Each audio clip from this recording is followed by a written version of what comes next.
A paz do Senhor, meu querido irmão, minha querida irmã, estamos de volta para mais uma vez estudarmos a palavra do Senhor. E eu quero agradecer a você, querido, que tem nos ajudado em oração, você que estava esperando mais um vídeo. Então nós vamos para a lição de número 10 da revista 1, que vai falar sobre o discípulo vivendo cheio do Espírito. E quero convidar você para abrir a sua Bíblia na carta de Paulo aos Efésios, capítulo 5, versículo de número 18. Diz assim: E não vos embriagueis com vinho em que há contenda, mas enchei-vos do Espírito. Esse é o texto base para esse tema, o discípulo vivendo cheio do Espírito Santo, ou cheio do Espírito. Vamos orar? Pai, em o nome de Jesus, eu quero agradecer ao Senhor por estar de volta, Senhor, com os nossos vídeos, uma forma de levar a Tua palavra usando as redes sociais. Aonde chegar esta mensagem, este estudo, que o Senhor venha estar abençoando e capacitando novos irmãos para dar continuidade ao ensino da Tua palavra. O desejo do Senhor é que a tua igreja tenha um sentimento discipulador. Venha abençoar a cada irmão que ama a tua obra, que gosta de ensinar a tua palavra. Em o nome do Senhor Jesus Cristo nós oramos e agradecemos. Amém. Glória a Deus. O discípulo vivendo cheio do Espírito.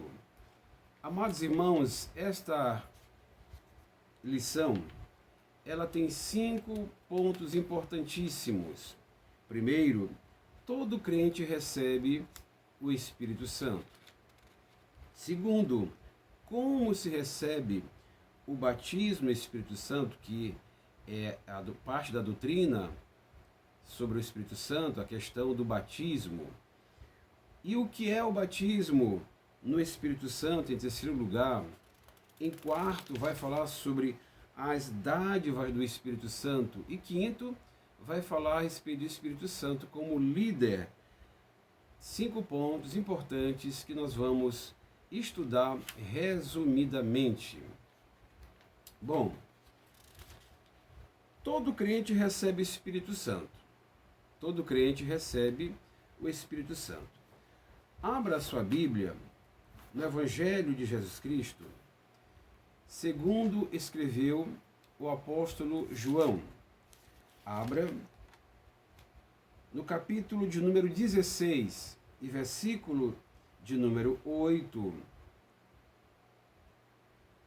E quando ele vier, convencerá. E quando ele vier, quem? O Espírito Santo, que Jesus estava tratando com os discípulos. E quando ele vier, convencerá o mundo do pecado e da justiça e do juízo. Do pecado, porque não crê em mim. Da justiça, porque vou para o meu Pai e não me vereis mais. E do juízo, porque já o príncipe deste mundo está julgado. Jesus estava falando a respeito do Espírito Santo, que viria pelo simples fato de que o Espírito Santo estava sobre ele.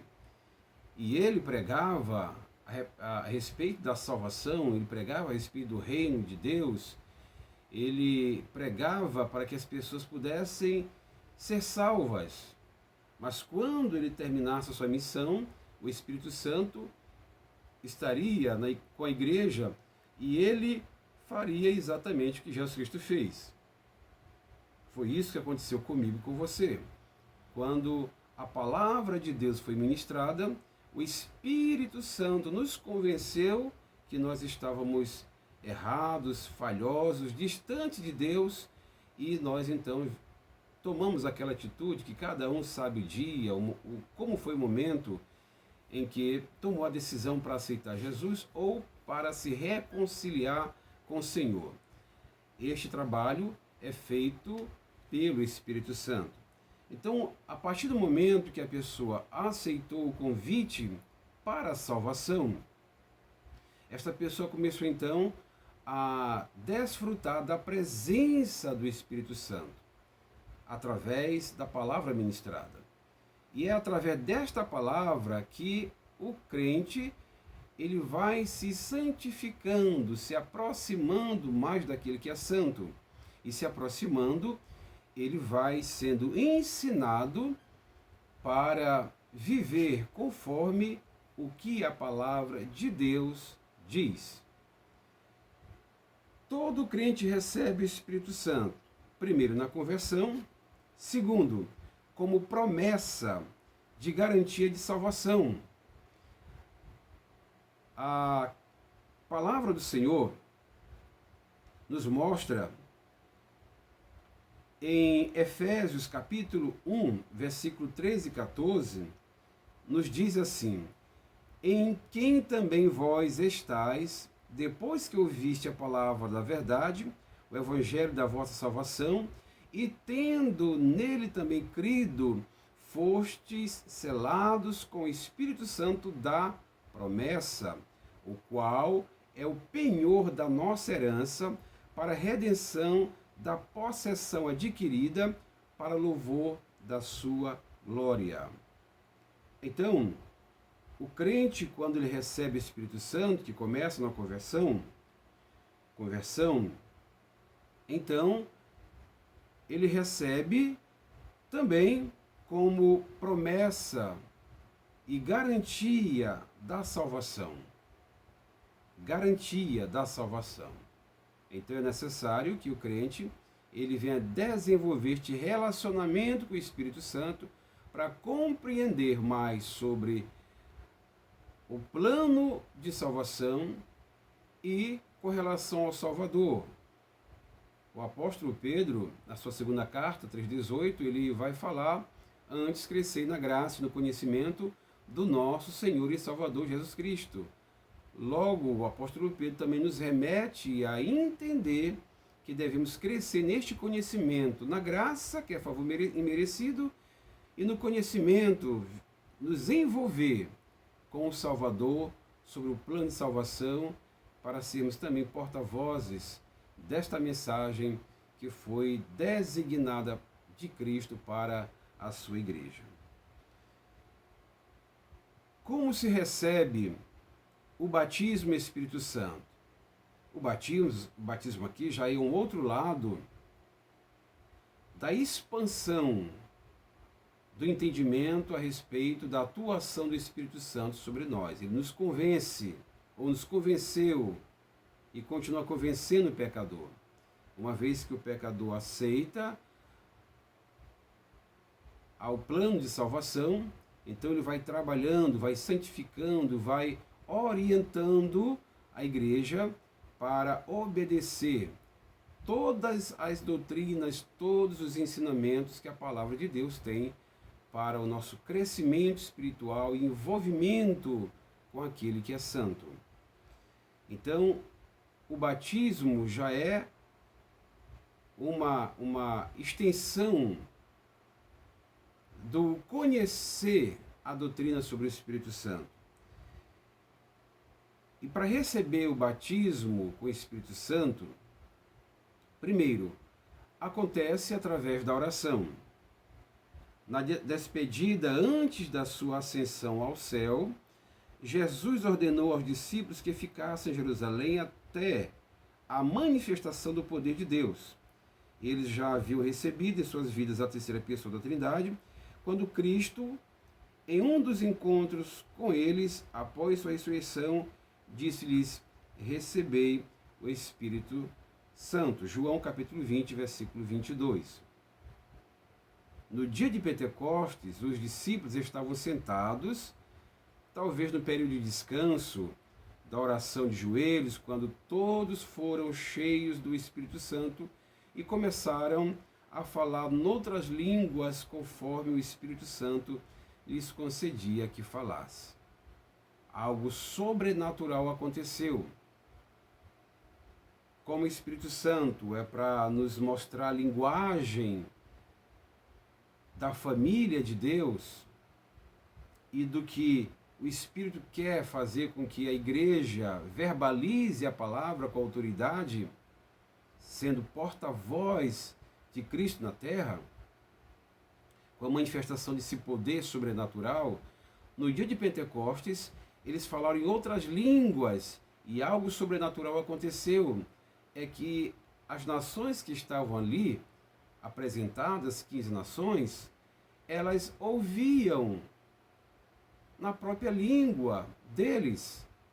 Os irmãos falavam em outras línguas e eles compreendiam na própria língua deles. Então veja o poder da atuação e também a questão da obra missionária, daquilo que o Espírito Santo quer fazer em nós e através de nós para darmos continuidade ao que Cristo, como missionário, fez na terra. Aleluia.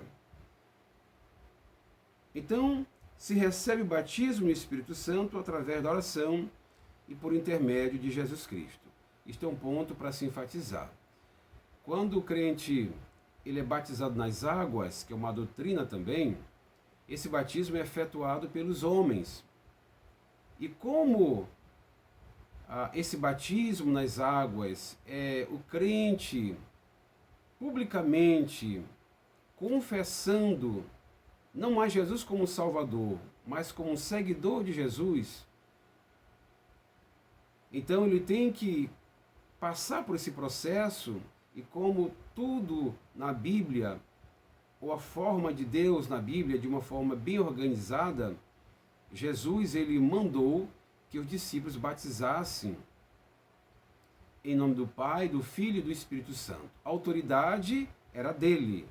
Em Atos dos Apóstolos você vai ver claramente os discípulos batizando em nome de Jesus. E em nome de Jesus significa na autoridade de Jesus. Agora, o modo imersão e a fórmula trinitariana, em nome do Pai, do Filho e do Espírito Santo, para falar a linguagem de como começou a história da formação do homem. Façamos o homem a nossa imagem e semelhança. E no batismo nas águas acontece cenicamente a questão do crente, o novo convertido, ele se submeter às águas, ser colocado nas águas pelo processo, pelo modo imersão, que significa o sepultamento do velho homem. E quando ele sai das águas, fala a linguagem da ressurreição, que é a forma de entendimento de um novo homem. E este novo homem agora, como Filho de Deus, que vai se envolver mais intensamente com o Espírito Santo, ele precisa ser revestido do poder do alto para prosseguir de uma forma cheio de autoridade, dado pela palavra do Senhor, para que os sinais lhe acompanhem e ele seja o instrumento de Deus, um referencial na terra, para que as pessoas percebam que essa pessoa, de fato, ela é diferente. Ela é um ser humano igual, nós somos seres humanos iguais aos outros, mas algo que está dentro de nós, que é maior do que está no mundo, atua de uma forma sobrenatural. Quando é o batismo com o Espírito Santo, esse batismo agora é efetuado por Jesus. Então, como se recebe o batismo do Espírito Santo? Através da oração e por intermédio de Jesus Cristo. O que é o batismo no Espírito Santo?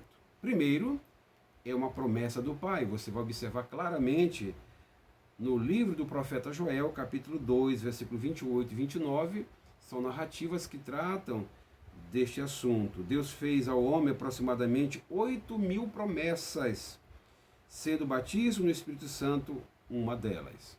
Então, o batismo no Espírito Santo, primeiro, é uma promessa do Pai.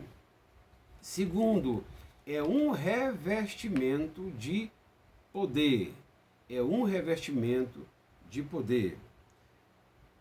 Jesus tratou deste assunto quando estava aqui na terra. Marcos registra, Marcos capítulo 16, versículo 17 e 18, que fala dos sinais que iam seguir aqueles que creem. Então, na pregação do Evangelho, na exposição do Evangelho, que é poder de Deus, os sinais iam seguir aqueles que crescem. Os discípulos, antes do batismo no Espírito Santo, eram tímidos e medrosos. Inclusive, no dia da prisão de Jesus, todos fugiram, com exceção de Pedro, que acompanhou até o local onde o Filho de Deus foi julgado. Agora, no dia de Pentecostes, quando o Espírito veio sobre eles, eles foram revestidos desta autoridade, saíram das quatro paredes e começaram a pregar o Evangelho.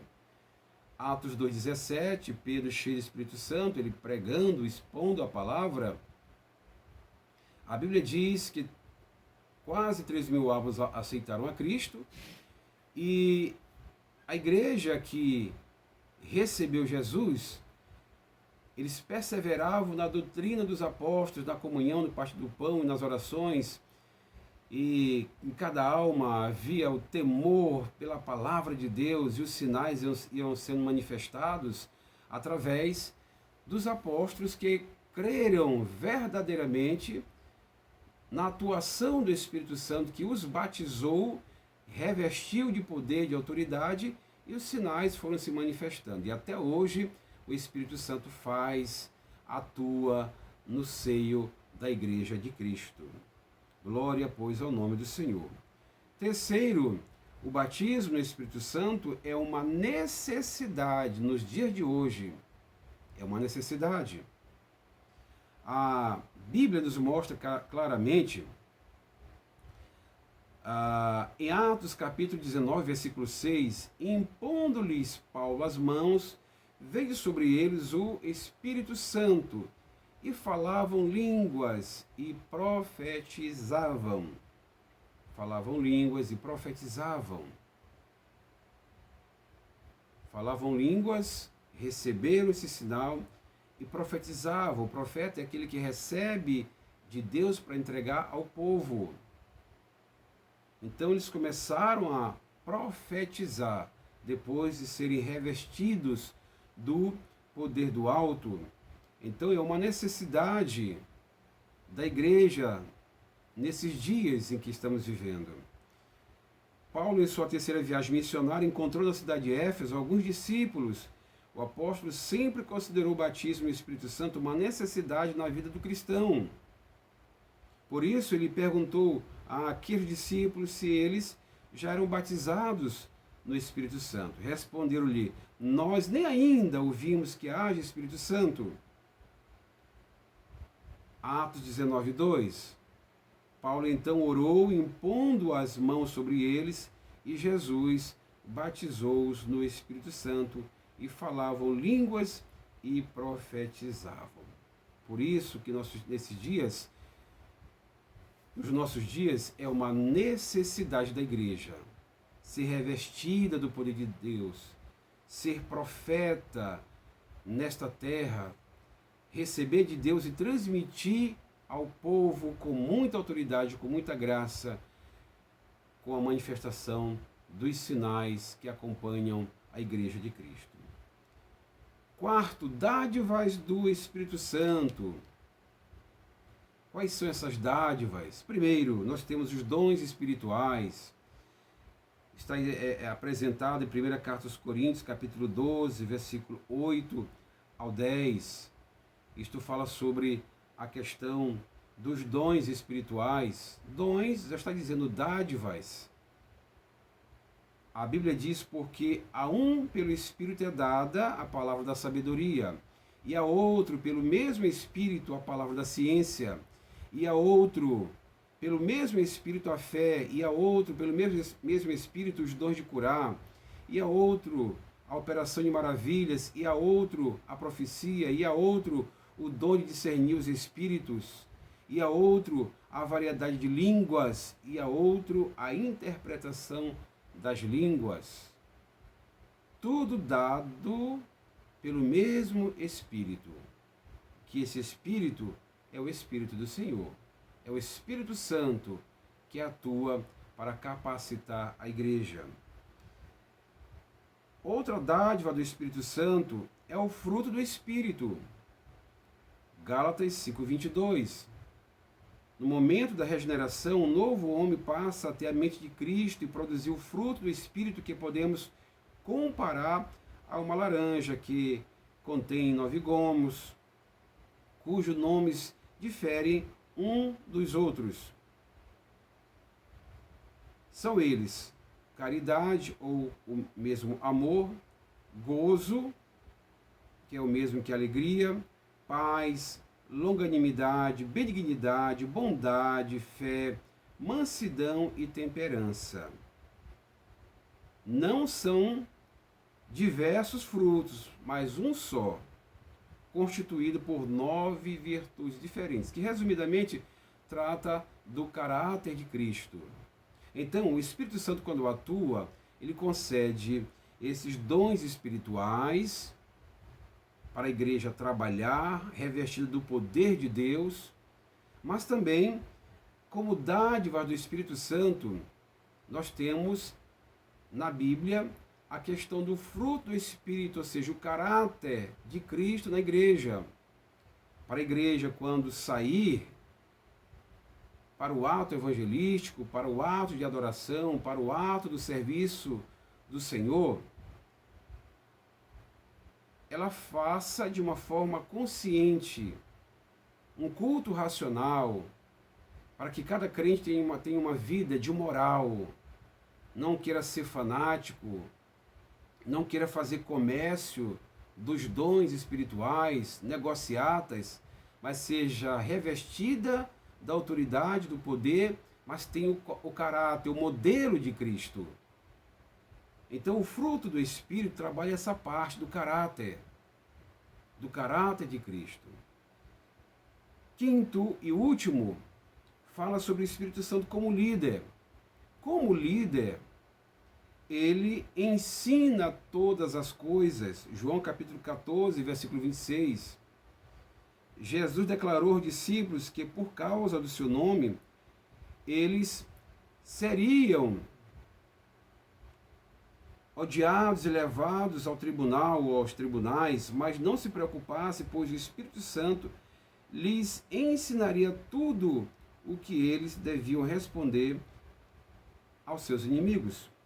Hoje também o Espírito Santo nos ensina. Por nós mesmos nada sabemos falar, nada. Mas quando abrimos a nossa boca, a terceira pessoa da Trindade nos enche de sabedoria e graça para pregarmos o Evangelho de Cristo. João 14, 26, a Bíblia diz assim: mas aquele Consolador, o Espírito Santo, que o Pai enviará em meu nome, esse vos ensinará. Olha o trabalho discipulador. Esse vos ensinará todas as coisas e vos fará lembrar de tudo quanto vos tenho dito. Apresentação da atuação do Espírito Santo como um caráter discipulador. Ele ensina todas as coisas, nunca pela metade. Então nós, como discípulos de Cristo, precisamos aprender, porque o Espírito Santo, ele ensina todas as coisas e faz-nos lembrar de tudo quanto Jesus, ele disse, ele pregou, ele ensinou. O Espírito Santo, como líder, ele santifica-nos. Santifica-nos. E nesse processo da santificação, que faz parte do processo da salvação, primeiro fala da regeneração, justificação, santificação e glorificação, que são os processos da salvação. Então, no processo da santificação, o Espírito Santo, como líder, ele santifica a igreja, padroniza a igreja, porque o Senhor da igreja é santo, logo, os que fazem parte desta igreja devem ser santos.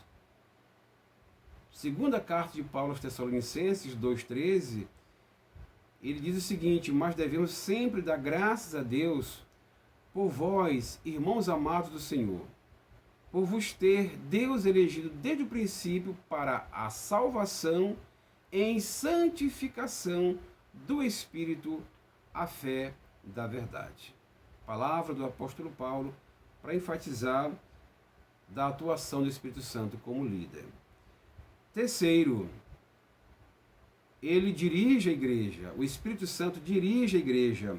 João 16:13 diz: mas quando vier aquele, o Espírito de verdade, ele vos guiará em toda a verdade, porque não falará de si mesmo, mas dirá tudo o que tiver ouvido e vos anunciará o que há de vir. A atuação do Espírito Santo como líder, ele dirige a igreja. No dia de Pentecoste, o Espírito Santo assumiu a direção da igreja. Com a sua infinita sabedoria, ele dirige os passos da eleita de Cristo desde a sua fundação até o dia do arrebatamento. No decorrer desse tempo, Satanás investe contra a noiva do Cordeiro, mas jamais foi bem sucedido, pois o Espírito Santo a protege de todo mal. As portas do inferno não prevalecem contra a igreja, porque o Espírito a dirige e protege das astutas ciladas do diabo. Então essa é uma verdade, irmãos.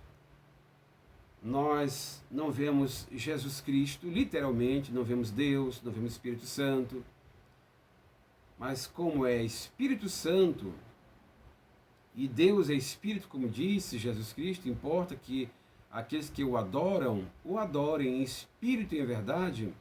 Então, nosso relacionamento espiritual com o Senhor, o Espírito do Senhor trabalha dentro desses ângulos, trabalhando com a igreja, capacitando a igreja, ensinando todas as coisas, dirigindo a igreja, santificando a igreja. E ele, o Espírito Santo, vai continuar trabalhando até o arrebatamento da igreja, onde o Espírito Santo levará a igreja para o grande momento de conhecer Cristo, que de uma forma figurada ele é o noivo da igreja.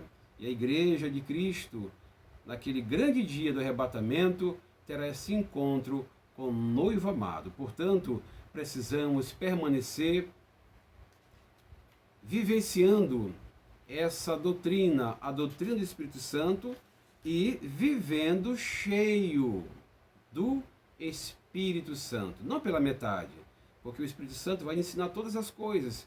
Precisamos aprender todas as coisas, precisamos estar cheios do Espírito Santo de uma forma abençoadora para a nossa vida. Amém? Que Deus abençoe, querido, a sua vida, que Deus abençoe mais e mais seu ministério e que você permaneça servindo ao Senhor. Nós permaneçamos servindo ao Senhor, esperando a vinda gloriosa do nosso amado Salvador. Vamos orar? Pai, te agradecemos pela oportunidade de mais uma vez estudarmos a Tua Palavra. Continua nos ensinando, continua nos orientando, é o que nós te pedimos e por fé te agradecemos no nome de Jesus. Amém. Nos encontraremos no próximo vídeo, onde vamos continuar falando sobre a doutrina do Espírito Santo. Aguarde, Deus tem muito mais para a minha vida e para a sua vida. Amém.